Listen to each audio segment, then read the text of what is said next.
ಇನ್ನು ಬೆಂಗಳೂರಿನ ದೊಡ್ಡಕಲ್ಸಂದ್ರ ನಿವಾಸದಲ್ಲಿ ನೀರವ ಮೌನ ಆವರಿಸಿದೆ. ಮಗಳ ಶವದ ಮುಂದೆ ತಾಯಿ ಗೋಳಾಡ್ತಾ ಇದ್ದಾರೆ. ಬನಶಂಕರಿ ವಿದ್ಯುತ್ ಚಿತಾಗಾರದಲ್ಲಿ ಅಂತ್ಯಕ್ರಿಯೆಯನ್ನು ನೆರವೇರಿಸುವುದಕ್ಕೆ ಸಿದ್ಧತೆಯಾಗಿದೆ. ಕಾಲ್ತುಳಿತದಲ್ಲಿ ಬೆಂಗಳೂರಿನ ಚಿನ್ಮಯಿ ಶೆಟ್ಟಿ ಸಾವನ್ನಪ್ಪಿದ್ರು. ಬೆಂಗಳೂರಿನ ದೊಡ್ಡಕಲ್ಸಂದ್ರ ನಿವಾಸದಲ್ಲಿ ಈಗ ನೀರವ ಮೌನ ಆವರಿಸಿದೆ. ಮಗಳನ್ನ ಕಳೆದುಕೊಂಡಂತಹ ತಾಯಿಯ ಗೋಳಾಟ ಹೇಳತೀರದಾಗಿದೆ. ಒಂದು ಕಡೆ ಚಿನ್ಮಯಿ ಫೋಟೋವನ್ನು ಗಮನಿಸ್ತಾ ಇದ್ದೀರಿ, ಮತ್ತೊಂದು ಕಡೆ ಚಿನ್ಮಯಿ ನಿವಾಸದಲ್ಲಿ ಕುಟುಂಬಸ್ಥರ ಆಕ್ರಂದನವನ್ನು ನೀವು ಗಮನಿಸ್ತಾ ಇದ್ದೀರಿ. ಚಿನ್ಮಯಿಗೆ ನಿನ್ನೆ ಹೋಗ್ಲಿಕ್ಕೆ ಇಷ್ಟ ಇರಲಿಲ್ಲ, ಸ್ನೇಹಿತರ ಒತ್ತಾಯದ ಮೇರೆಗೆ ಹೋಗಿದ್ರು ಅನ್ನುವಂತಹ ಮಾತನ್ನು ಅವರ ಪೇರೆಂಟ್ಸ್ ಹೇಳ್ತಾ ಇದ್ರು. ಈಗ ಮಗಳನ್ನು ಕಳೆದುಕೊಂಡು ಕುಟುಂಬ ಅನಾಥವಾಗಿದೆ.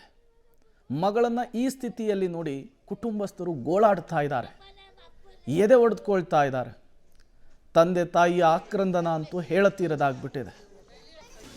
ನಿನ್ನೆಯ ಕಾಲ್ತುಳಿತದಲ್ಲಿ 11 ಜನ ಸಾವನ್ನಪ್ಪಿದ್ರು. ಅವರ ಅಂತ್ಯಕ್ರಿಯೆ ಈಗ ನೆರವೇರ್ತಾ ಇರುವಂಥದ್ದು. ಮೃತ ಚಿನ್ಮಯಿ ಶೆಟ್ಟಿ ಸೇರಿದಂತೆ 11 ಜನರ ಅಂತ್ಯಕ್ರಿಯೆಗೆ ಈಗಾಗಲೇ ಸಿದ್ಧತೆ ಆರಂಭವಾಗಿದೆ.